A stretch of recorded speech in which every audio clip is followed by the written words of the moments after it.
I'm VJ Hamilton and welcome to the Autoimmune Reset, the place for you to learn how to thrive with autoimmune disease and feel empowered to take steps to transform your health to feel better than ever. You can start making changes today to improve your health. So with every episode, my mission is to share with you simple ways to up-level your diet and lifestyle with key learnings from my own journey reversing autoimmune disease and inspirational stories from those who have reset their autoimmune symptoms and are now thriving in life. I suffered from autoimmune disease for over 25 years and now I live symptom-free, and I wish the same for you as well.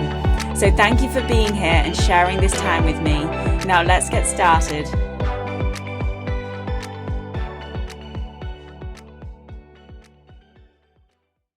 Hello and welcome back to the Autoimmune Reset podcast. I'm your host, VJ Hamilton. I'm a nutritionist, scientist, and expert in autoimmune disease. And today's episode is one I've genuinely been wanting to record for a while now. As we move into 2026, I'm seeing a very clear shift happening in the wellness space and particularly in autoimmune health. Some trends seem to be maturing. Some ideas are being quietly retired, and some things that once felt quite radical are simply becoming our baseline. And honestly, I believe that's a good thing, because if you're living with an autoimmune condition, whether it's Hashimoto's, rheumatoid arthritis, lupus, alopecia, psoriasis, Sjogren's, or even something more complex, you don't need another extreme protocol, and you don't need another thing to fix. You actually need more clarity, and you just need a straightforward approach that is going to work for you and respect your biology and your system, especially when it might have been inflamed, overworked, or you might be operating in survival mode, which I know I did for a very long time.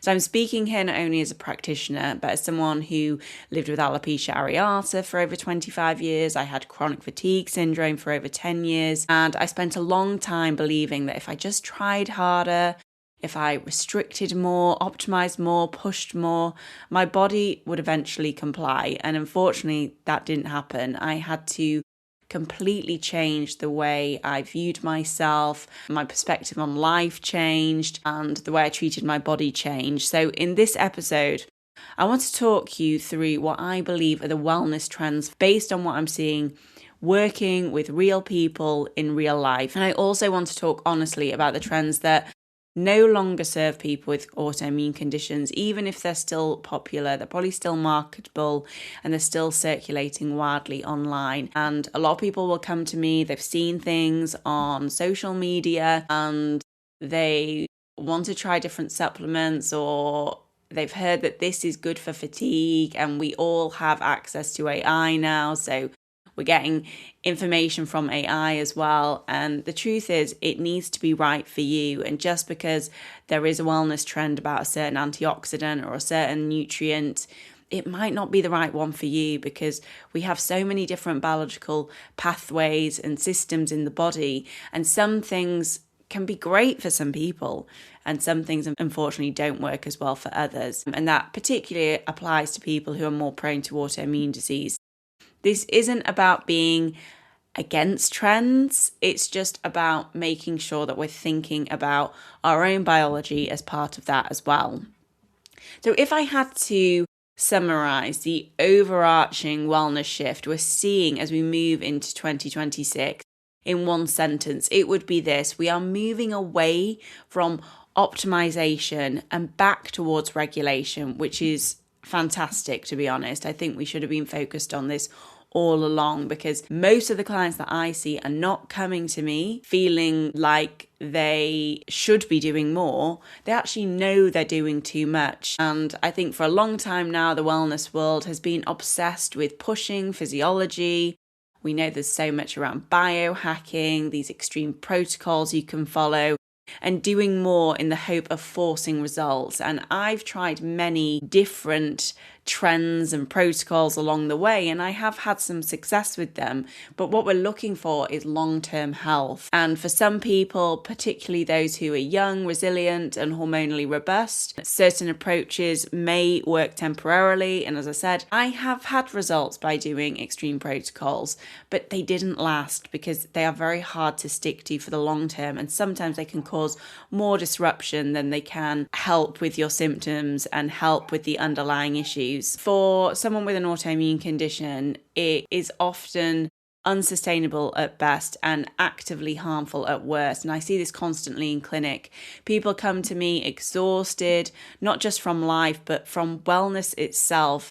They've been fasting, they've eliminated lots of foods, they've got a huge raft of supplements that they're taking, they're tracking everything.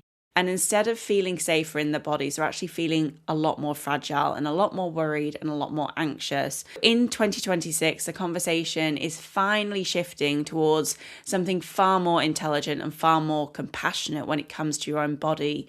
The focus is moving towards nervous system safety, metabolic resilience, immune tolerance, and long-term habits that are easily weaved into our lives. So this is not about perfection, it's not about intensity, it's about your own capacity and what's going to work for you. And this shift underpins everything else I'm about to talk about as well.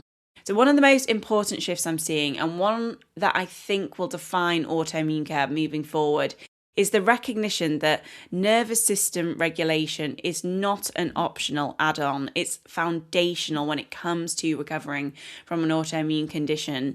In 2026, nervous system regulation is no longer something you do after diet, supplements, and protocols. It's actually what you should be focusing on first, because we are finally acknowledging something that many people with autoimmune disease have felt in their bodies for years. When you cannot digest properly or detox effectively, or your immune system seems to be out of control and you're having lots of inflammation, or your hormones feel out of whack. And that can be from a chronically activated nervous system. And for a long time, stress advice has been vague and, to be honest, quite unhelpful about just relax, try meditation, reduce stress, all these things that we know is not easy for lots of people, and it certainly isn't easy for somebody like me. And I wrote a recent article, which I will share in the show notes, about your stress baseline, and that some people are living in fight or flight and they just feel normal because they have lived that way for so long. And I know this was an issue for me. I know how I used to feel, and I know how I feel now. It's been such a significant shift, and there is so much work that I've done on my gut, on my health from a nutrient perspective. But the truth is, this was a major part of my recovery, and it's what I focus on a lot with clients now as well. Clients come to me because I'm a nutritionist, but the truth is, these lifestyle adaptations and things that we can weave into our life and actually understanding our bodies better can make such a difference. The nervous system doesn't work in the way that we once thought, because the truth is, it's not about reducing stress. It's about how we respond to a stressful event. And that's what I'm seeing as different in my own health as well. So what's different now is that we're moving towards active nervous system regulation, not stress reduction as a concept, but regulation as a physiological skill. And this is where something I've been talking about for at least the last year is finally having its moment, and its vagal tone. I listened to some more mainstream podcasts, and this has been mentioned finally. And in the next year or so, this is going to become a huge topic as we get more and more research around it. And there's a great book called The Great Nerve that you can read, and it is all about vagal tone. When I first started talking to clients about this, it's quite funny, I started talking about the vagus nerve, and people just thought I was talking about the place Vegas. They'd never heard of it, and you might have heard of it, you might have heard of it years ago. I know when I first started training as a nutritionist, people were talking about it, but it really has started to gain momentum now, and it's becoming a phrase that we regularly hear: vagal tone, vagus nerve. And vagal tone actually reflects how your nervous system can move between states from activation into rest without getting stuck. And that is one of the best ways to monitor your stress response. How well do you adapt after a stressful event? Do you feel quite calm after feeling stressed? Or do you feel quite stressed for a long period of time after that? So that's just something to bear in mind, and it will give you a good idea of how well you're managing stress at the moment. And low vagal tone is something I see constantly in my autoimmune clients, and it shows up as poor digestion, constant anxiety, disrupted sleep, waking up at say 3 a.m, and fatigue that doesn't resolve with rest, and this exaggerated immune response. And this is not a mindset issue, it's physiological. So the trends we're seeing in 2026 include practices that actively support vagal tone and nervous system flexibility, somatic movement, gentle breath work like 4-7-8 breathing. Remember, when you're breathing out, you're stimulating that parasympathetic response, and thoughtful use of cold and heat exposure. And the research is evolving around cold exposure and whether it's right for everybody. It certainly can create more stress in the body. And I find, especially when we first start working together, my clients who have an autoimmune condition really find heat exposure more beneficial at the beginning stage. And that might be having an Epsom salt baths on a night. And it's one of the recommendations that I will often give to clients. Or if you don't have a bath, using a foot spa on a night with some Epsom salts. So rhythm-based practices that signal safety to the body can make such a big difference. And we're also seeing neuromodulation tools become far more mainstream now. I'm sure you're aware, if you've listened to the podcast before, that I've spoken about NeuroSim. This is exactly the direction things are moving in, because not everybody can regulate their nervous system through breath work alone. I am getting better at it, but when I discovered the NeuroSim, I felt that I went straight into that parasympathetic state when I was using it, and I felt much more relaxed. And I'll be honest, with the NeuroSim, I think you see the most benefits when you're using it consistently, because I stopped using it over December, and I saw quite a shift in my heart rate variability on Aura. And then I've started using it again, and I can feel that I'm getting straight back into that parasympathetic state. And this can be especially helpful if your system has been dysregulated for decades, which looking back, I expect my nervous system had been dysregulated since I was a young child. So for some people, having external support to help the nervous system relearn safety is genuinely transformative. And I think in a few years' time, we'll look back and wonder how we ever tried to support autoimmune health without addressing this properly. Closely linking to this is another major trend, and that is personalised gut microbiome support, which again, I've talked about a lot, but it's just gaining momentum. I always think about health trends, and I live in this bubble of autoimmune health and functional medicine. And a lot of these concepts we've been focused on for a long time, but they are now gaining momentum. And some of the things that are now becoming more mainstream, I thought there was more of an awareness of this, because again, I'm talking to clients who are normally very well informed because they've got an autoimmune condition. You are researching when you have these types of conditions. You are finding out whatever you can when you are diagnosed with a condition, or even when you're having strange symptoms, you start looking into things. So I find that people that work with me are pretty knowledgeable. And when I have been at some business events recently, some networking events, I have been talking about what I'm doing and how I help people, and it's completely new to the people I've been talking to. Even people who have, say, hypothyroidism, they have never heard about stool testing, or they didn't know that nutritionists offered these types of tests, and that we look into hormones and all the different things that we do as nutritionists and in functional medicine. Completely new concept to many, many people. Sometimes I feel like I've probably spoken about some of these things previously, but they are going to be more mainstream in 2026. And I think when it comes to gut health, generic gut health advice is finally falling out of favor, which I'm glad about, because I've just seen so many issues by people taking lots of fiber or taking probiotics when they're not right for them.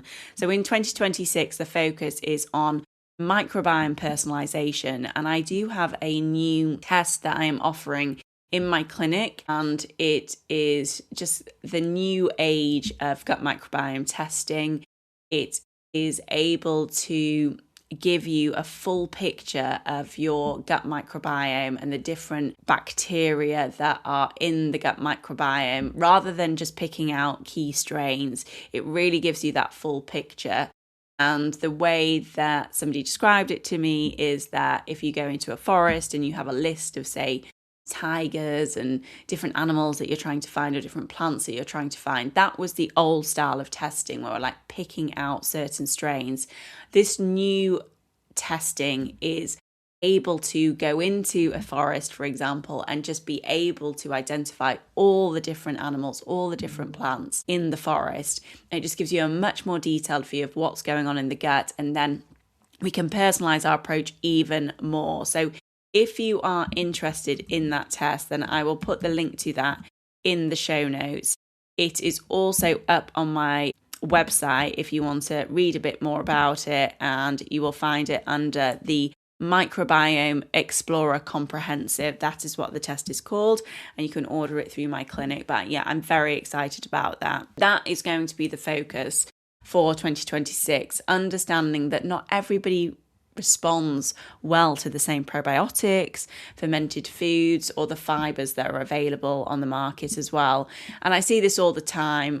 I'll have one client who is doing really well with fermented foods, but another client who will just flare immediately. That can be to do with your histamine response as well. I'll find some clients do really well with certain prebiotics, and then others are becoming inflamed when they're taking them. The trend now is towards individualized microbiome testing, which I've been offering for a long time, and I still love the GI-FX and the GI360 that I offer. I mean, I offer all of the tests, but these are the ones that I think are the best because they also include some very helpful markers.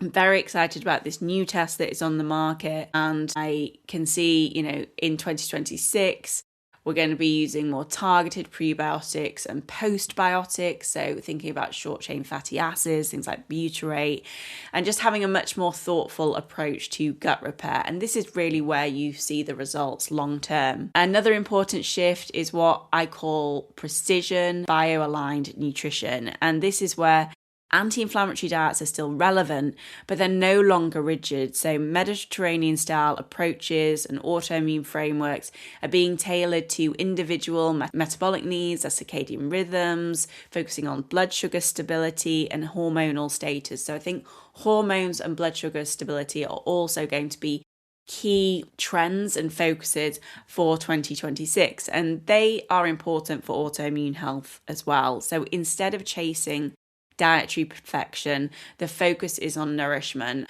Focus so much on nourishment with my clients because most of the time clients are coming to me, and even when they are well informed about their health and nutrition, they are often not eating the right nutrients and they are undernourished. So those fiber-rich vegetables are so important. Eating whole food proteins, lots of different healthy fats, particularly omega-3s from oily fish, and having a good array of antioxidant diversity in your diet. Hydration is also being taken far more seriously. Again, this doesn't sound like a new trend, but it's funny the amount of clients I talk to, and they might be experiencing constipation, and I ask them how much they're drinking, and they're struggling with drinking enough water. They might be drinking a litre a day, and it's just not enough. Especially if you're going through a detox, you need to make sure that you are flushing everything through. So in 2026, we're seeing a focus on intentional hydration, that mineral rich water, having electrolytes in your water, and hydration strategies that actually support cellular function rather than just lots of fluid intake.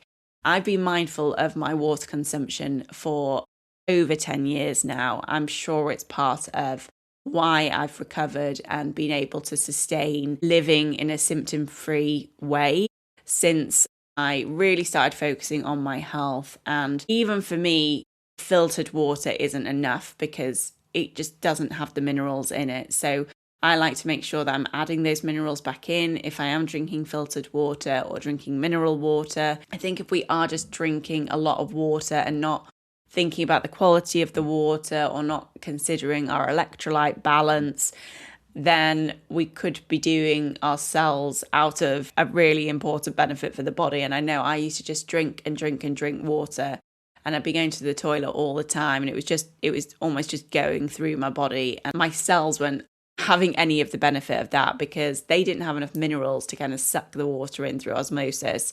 So it's just to bear in mind when you are hydrating that we need to be thinking about these different aspects. And there's some amazing, quite expensive to be fair, but there are some amazing bottles that you can now buy that filter the water for you themselves. And there's all sorts of things on the market. And you can even just go on Amazon and buy a jug and it will tell you how much water is in the jug. And there's like 2-litre jugs that you can maybe have on your desk and just make sure that you're drinking enough. Sleep is another area that has finally become a non-negotiable. I know there's probably been a focus on sleep for a number of years now, but it's not just about the amount of sleep that we're getting now. We're more focused on restorative sleep, and restorative sleep is now recognised as foundational for immune regulation. And trends include tech-free evenings. So I've got a lot of clients who'll just leave their phones out their bedrooms now. Circadian aligned lighting, so getting that light in that first 30 minutes of sunlight in the morning. Having an evening ritual, whether it be an Epsom salt bath, reading a book, a gentle wind down, doing some yoga. This is all so important when it comes to sleep. And movement is shifting too. And instead of those punishing workouts, the focus is more on functional, lifelong movement. And again, that was something I was drawn to when I was recovering from autoimmune disease. I was struggling to run anymore. Cardiovascular exercise just completely drained me. And that's when I discovered Pilates. And although I found it extremely challenging at the time, because my joints were so painful, I did find a lot of benefit from it. And I was still able to do a 45-minute class, even though I needed to adapt some of the moves. And I see that now, and it's all about functional movement. And that's the whole basis of Pilates. It's about being able to move your body more efficiently. And it taught me things about how I sit when I'm working and how I walk and how my feet are aligned and all these things that have such a ripple effect to the rest of your health. So walking, swimming, yoga, Pilates, gentle stretch work is going to be far more meaningful than really pushing yourself to the point of huge fatigue. And especially if you have chronic fatigue syndrome, it takes a long time to recover for that. So even short bursts of movement throughout the day, which often is called exercise snacking, can be helpful. If you think about it, if you're doing 5 minutes of exercise at four times a day, that's a 20-minute class. And that's going to be enough for you to be doing every day. So if you don't want to be going to a class every day, or you don't feel like you've got the energy for it, just have some weights at the side of your desk or do some squats throughout your day. Just find some functional movements that you can easily include in your day, because the goal is mobility and resilience, not nervous system overload. You might not be at this stage yet, but I bought a weighted vest and I'm now having some weighted ankle bracelets and wrist bracelets, which I'm going to wear on my dog walks. For me, that means that I'm getting that exercise in every day without fail, because I'm always going to be walking my dogs. That might be just a way that you can weave in some gentle weighted exercise without it feeling too overwhelming. And something I'm very pleased to see is a growing recognition that community and connection are biological needs. I was so focused on work and just making sure that I was getting through the day when I was in my 20s and early 30s that unfortunately I didn't see my friends as much as I would have liked to. I just wasn't prioritizing that aspect of my life. As the research is evolving and the more we're becoming aware of social health, It's now understood to be a core pillar of well-being, and that's why we're seeing more walking groups. There are loads of walking groups around where I live. There are shared wellness practices, so lots of retreats you can go to, and even the gym I go to, it just feels like there's such a good community there and everybody knows each other. So that might be a way to kind of be involved more in the community, and it's fun. You get to, chat to some new people, new experiences, but also just having that support can make a big difference to your health. And even online, I have the Autoimmune Forum, I've got the Reset Circle. So these are things that I have online. That is a lovely add-on. I mean, it's not the same as seeing people in person, but it is nice to be part of these groups because it's just a space for you to talk, to understand other people's experiences. And often, we just feel so much better after that kind of connection. Underpinning all of this is data-driven wellness, and that's these wearable technologies and at-home testing, which is becoming mainstream. And I'm glad about the testing. I mean, I offer lots of different functional tests in my clinic, which do require somebody with clinical experience to analyze and be able to interpret and then be able to form a plan from it. But there are great tests now. I often will use Thriver, which will just test those markers that are more mainstream. So markers around different nutrient deficiencies, your thyroid panel, your ferritin status, and I will just routinely get a test done with Thriver, and you get your results back in a couple of days. It's brilliant. You can also get those tests done at your doctor's, but we're going to be seeing more and more of those tests becoming available, which I think is a good thing. But we also have the wearable technology. I got my Oura Ring, I can't believe it, 6 years ago now. I felt again that was like a trend that had been and gone, but it's huge again. Like, people are loving Oura. My friend's got one. She's using every aspect of the app, and I've just got my favorite features that I use. But it's great. We'll check my heart rate variability. I wasn't very well last week, and I got some like major signs of issues, which I just think is helpful because sometimes you don't realize how ill you are, or sometimes I don't, because I just prefer to just think I'm fine. And actually it was going to give you that feedback of, yeah, no, you do need to rest. This isn't, you're not in a great situation at the minute, or you've been doing too much. So I really enjoy it for that. But it's good for also looking at HRV. I will try different foods or different ways to calm my nervous system, like you're using the NeuroSim. And I find it's just such great feedback because over Christmas, my heart rate variability did go down a lot. And I think that's just kind of the Christmas period. But once I started using the NeuroSim again, I changed my diet a little bit. It's gone straight back up. So I can see the effect of it just through having those wearable devices. And I would thoroughly recommend the Oura Ring if you don't have one. I did buy one for my dad this year and he hasn't actually got around to putting it on yet. So I probably need to help him with that. Now I want to talk about what we're leaving behind. And this isn't about blame or shame. It's about discernment. And one of the biggest shifts is around extreme fasting. And fasting certainly has its place. What I see in people with autoimmune disease is it's often vastly over-applied. And in 2026, we're finally acknowledging that prolonged fasting, aggressive intermittent fasting, and chronic undereating can actually worsen autoimmune symptoms when the system is already depleted. It might be something to consider later down the line, but certainly not at these first stages of recovery. I've seen this show up repeatedly as hair loss. It can lead to cortisol dysregulation, immune flares, and generally just nervous system instability. And the trend moving forward is contextual fasting, not a blanket recommendation. I even had somebody message me about doing a 3-day water fast. They are not in good health at the moment. It's just not the time to be doing it. It can potentially be beneficial. There is some research around prolonged fasting, but it should only be done with a practitioner and after consulting your doctor, because it puts such a weight on the body. For some people, fasting might not just be right for you at all. That's not a failure by you, that's physiology. And another trend we're moving quite rightly away from is this idea that autoimmune disease is just about stress. And you see this a lot with alopecia. people come to me and they are trying to work out why they are experiencing alopecia when they're not stressed.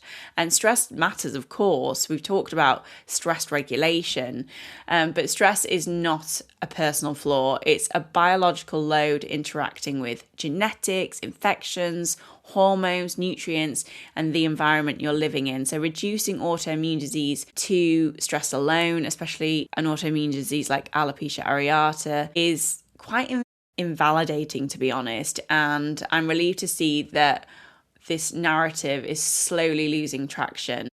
And we're also moving away from elimination diets without reintroduction strategies. So staying on, say, the AIP protocol for years. I mean, it's not designed for that. And I've done a lot with the AIP community. I've done AIP myself and seen results in the past. I saw results in the sense that it helped me identify some foods that I was reacting to that I didn't realize I was reacting to.